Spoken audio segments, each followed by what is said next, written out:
दोस्तों आज हम बिना समय गंवाए सीधे टाइमलाइन के बारे में जानते हैं। यदि आपको मेरे पिछले वीडियोस देखने हैं तो मैंने डिस्क्रिप्शन में लिंक डाल दिया है, तो आप उस पर क्लिक करके देख सकते हैं।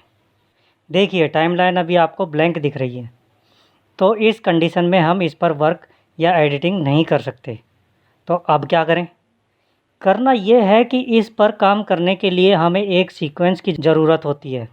वो हम कैसे क्रिएट कर सकते हैं, तो आइए जानते हैं। आपको इस वीडियो में मैं सीक्वेंस क्रिएट करना बताऊंगा। सभी तरीक़ों से क्रिएट करना बताने के पीछे मेरी ये वजह बिल्कुल नहीं है कि मुझे वीडियो लंबा करना है, बल्कि आपको हर तरीके से क्रिएट करना आना चाहिए ताकि आप कहीं पर भी अटके नहीं और जिसको जो तरीका पसंद आए उस पर अपनी प्रैक्टिस मजबूत करें। देखिए पहले तरीके में हम फाइल मेन्यू में जाकर न्यू के सामने हम देखते हैं तो उसमें एक एरो दिखाई दे रहा है। जब हम उस एरो पर क्लिक करते हैं तो उसमें एक विंडो और खुलती है जिसमें सीक्वेंस दिखाई देता है। तो अब हम सीक्वेंस पर क्लिक करेंगे। जब हम सीक्वेंस पर क्लिक करते हैं तो हमारे सामने एक विंडो और खुलेगी। इस विंडो में सीक्वेंस के प्रीसेट्स दिखाई देंगे जो कि अलग अलग कैमरा सेटिंग के अनुसार होते हैं।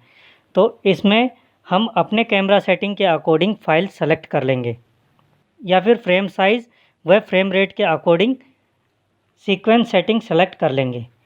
इनकी सेटिंग्स में अभी मैं आपको उलझाना नहीं चाहता। बाद में जब आप वर्क करने लग जाएंगे तो हम धीरे धीरे इनके बारे में विस्तार से जानेंगे।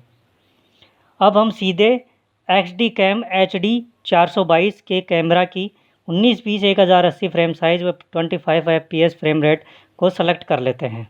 सीक्वेंस का नाम दे देंगे वह सीक्वेंस क्रिएट करेंगे। दोस्तों मेरे मॉनिटर में सीक्वेंस सेटिंग की विंडो पूरी नहीं दिखाई दे रही क्योंकि मेरा मॉनिटर छोटा है, तो मैं सीधे ही कीबोर्ड से एंटर प्रेस करूंगा जिससे सीक्वेंस क्रिएट हो जाएगी।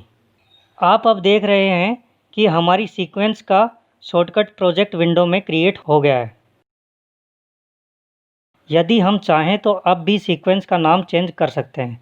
इधर दूसरी तरफ हमारी टाइमलाइन पर सीक्वेंस विंडो खुल गई है। फ्रेंड्स यही वो वर्क प्लेस है जहां पर हम वीडियो एडिटिंग करेंगे। यदि आपने गौर किया हो तो ऊपर की तरफ भी प्रोग्राम मॉनिटर ऑन हो गया है जो अब तक हाइड था। अर्थात इससे ये पता चलता है कि टाइमलाइन से प्रोग्राम मॉनिटर का सीधा संबंध है, यानी कि जो कुछ हम टाइमलाइन के वीडियो पर करेंगे उसका प्रीव्यू हमें प्रोग्राम मॉनिटर में दिखाई देगा। हम धीरे धीरे काम करते हुए दोनों को समझेंगे। अब हम टाइमलाइन में देखते हैं कि जहां मेरे माउस का कर्सर है वहां पर आपको सीक्वेंस का नाम दिखाई देगा। इसके पास में 3 लाइनें दिख रही हैं। इसमें सीक्वेंस से रिलेटेड सेटिंग दिखाई दे रही है जो हम काम करते करते सीख जाएंगे। इसके नीचे टाइम कोड है।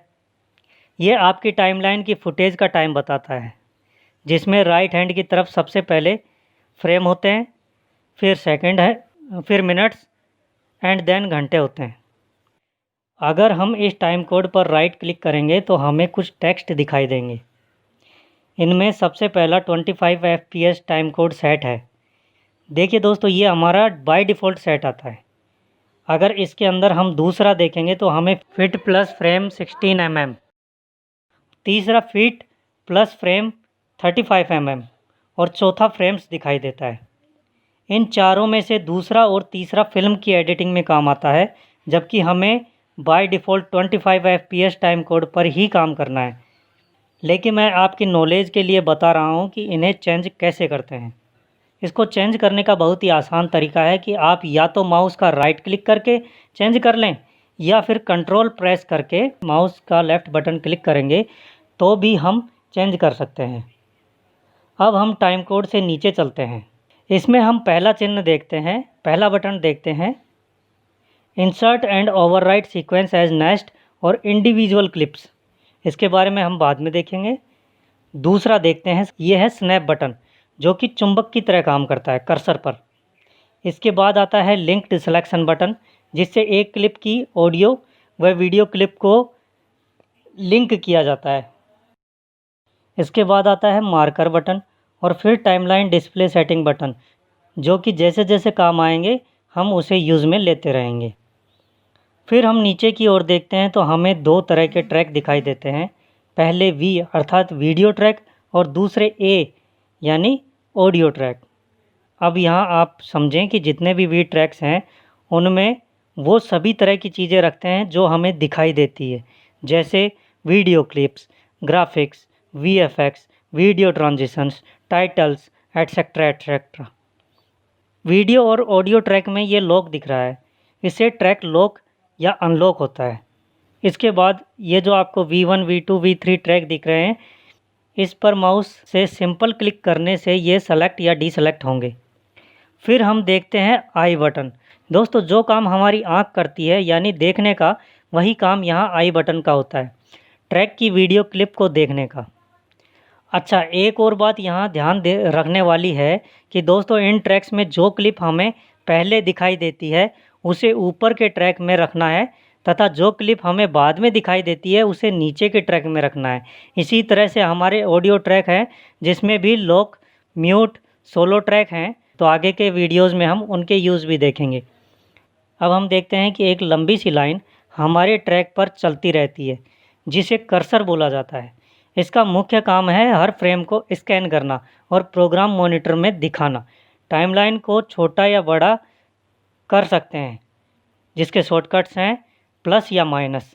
ये तो हो गई हमारी टाइमलाइन की बात, लेकिन अगर हम चाहें तो ट्रैक को भी चौड़ा कर सकते हैं। ट्रैक के बीच में माउस कर्सर ले जाकर मिडिल माउस बटन को घुमाएं तो ट्रैक चौड़ा या सकड़ा हो जाता है। दोस्तों, ये थी टाइमलाइन। आप इससे बिल्कुल ना घबराएं, क्योंकि जब हम इस पर काम करना शुरू कर देंगे तो यकीन मानिए आपको मज़ा आने लगेगा। अगले वीडियो में हम सीक्वेंस क्रिएट करने के और भी तरीके सीखेंगे। वह इसके साथ ही ये टूल्स भी देखेंगे कि इनका उपयोग कैसे होता है। तो आशा करता हूँ कि आज के वीडियो में आपने बहुत कुछ सीखा होगा। इसकी प्रैक्टिस करते रहिए दोस्तों, और वीडियो को भी ज़्यादा से ज़्यादा शेयर करें ताकि मुझे भी मोटिवेशन मिलता रहे। ओके, आज के लिए इतना ही। So thanks friends.